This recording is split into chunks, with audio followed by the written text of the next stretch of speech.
Mám 7 nebo 8 minut. To je problém. Nerozumím proč. Vážně, opravdu, nerozumím proč. Ignatius Loyola, the Jesuit leader, said, "Give me a child between the age of 3 and 7, and I'll make him a Catholic forever." I believe this is true in mathematics, science, and technology. Protégé, všechno je možné. Everything is possible.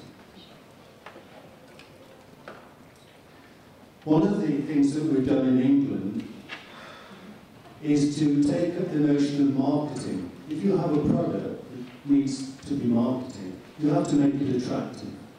And we have in English a term equivalent which is sexy. Making something sexy, making it attractive.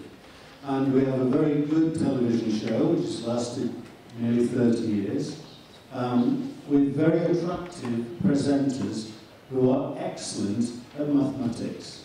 They're both women, and that's something to promote, women in mathematics. Sorry. There is also beauty in mathematics. We're in a beautiful building. This building could not exist without mathematics. Every principle around here is based on mathematics, and so is the pattern that you see before you, the Mandelbrot pattern. These are maths teachers, enthusiastic, gameful, young and energetic. Although the best science teacher, and I was a school inspector, the best science teacher I ever saw was more than 50 years old, but he was so excited still about science, he was able to excite people with that. Here's some more sets, the Mandelbrot sets. Why children aren't playing with these? I've sat with children with these, and they've been there for hours. They'd say that the time that children can concentrate is getting smaller and smaller. No, it's not. If what you put in front of them is good and interesting to them. There's a website called Making Science Sexy, and it says, many of the brightest have been turned away from the subject by poor teaching standards and reliance on textbook teaching. I see this as a major problem. But again, using the television, we have now one man who's single-handedly changing the ideas about young people on astrophysics. This is the man. He used to be in a pop group. I asked my partner if she was 14, would she find him attractive? She said yes. And the reason is she would listen to him because he was attractive. But actually what's happening now is girls are getting more and more interested in this element. It's making the subject attractive. Not just by having handsome and attractive people, but making things interesting. Yesterday I was in a shopping precinct, that's not for me, I was in a shopping precinct in Prague, Prague 4, called Arcady. And I'll show you 3 pictures that were there. They're made from cardboard and string. And that's right in the middle of the shopping precinct. That's bringing technology to the people. Not in a factory, not in a wonderful building like this, but to the people, making it interesting and attractive. We have a program that's nearly 30 years old, Women into Science, Engineering and Technology and Construction.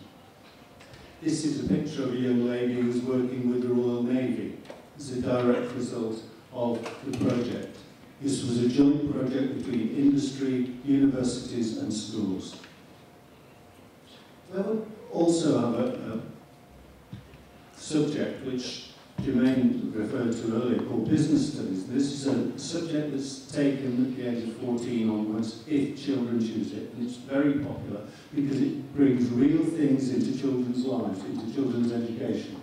And they are actually dealing with wonderful case studies. If you look at some of the Times One, and there's a lot of free online material. If you look at the Times 100, it's dealing with those very companies that Jermaine referred to as sponsors of her programme.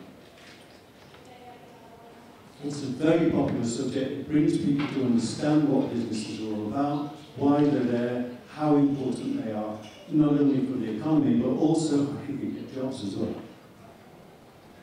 So operating thoughts. If we want children to succeed in anything that we offer them, we should enable them to experience success. I will tell you, not just in the Czech Republic, the maths teachers or teachers teaching mathematics say this is really hard. And that stops some children beginning to think about it at all. If it's hard for the teacher, I'm not going to be able to do it. Success breeds success. Give children the chance to succeed. We also have, as an entitlement for every child in the last 2 years of schooling, compulsory schooling, works experience. And this is the opportunity to go into anything from a small and medium-sized enterprise with 12 or less people working in it, to a larger one, to like IBM that we talked about earlier. And these are minimum 2-week placements in real firms, real job experience. They're given real tasks to do. And some of the advantages, there are profiles that were written by the ministry and in consultation with the firm to help and assist both schools, universities and employees. What are the gains? I'll just highlight a couple of gains. One student from a university placement saved the company 300,000 per annum. She received a little prize for it. The next one, a 15-year-old boy, saved a company 3 million per annum every year. Now, if that's not a good enough reason to have a business schools partnership and work experience, I don't know what is. Conclusion.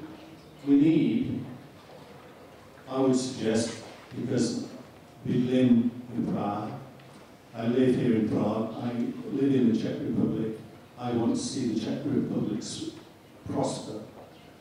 I would like to see an uncorrupted national strategy to educate and employ only teachers who excite and educate children about the subject and their application, the application of the subject. Obviously, national strategies are coordinated regionally, and the sorts of business links would be enabling this to happen. We need coordinated opportunities to work together, as Jermaine indicated, and we need to promote and celebrate excellence through the media, locally, nationally and regionally. The BBC, which you may know about, has in its charter to inform, to educate and to entertain. Educate is the second important element. Finally, the top left picture is a young maths teacher. The top right picture is a young physics teacher. The bottom left picture is Steve Spangler, an American who makes science fascinating, has television, has open university programs, has programs where he involves children. But final picture, look at the excitement on the faces of those children involved in science. Good teachers do not have to be sexy, but they have to make learning sexy. Děkuji za pozornost.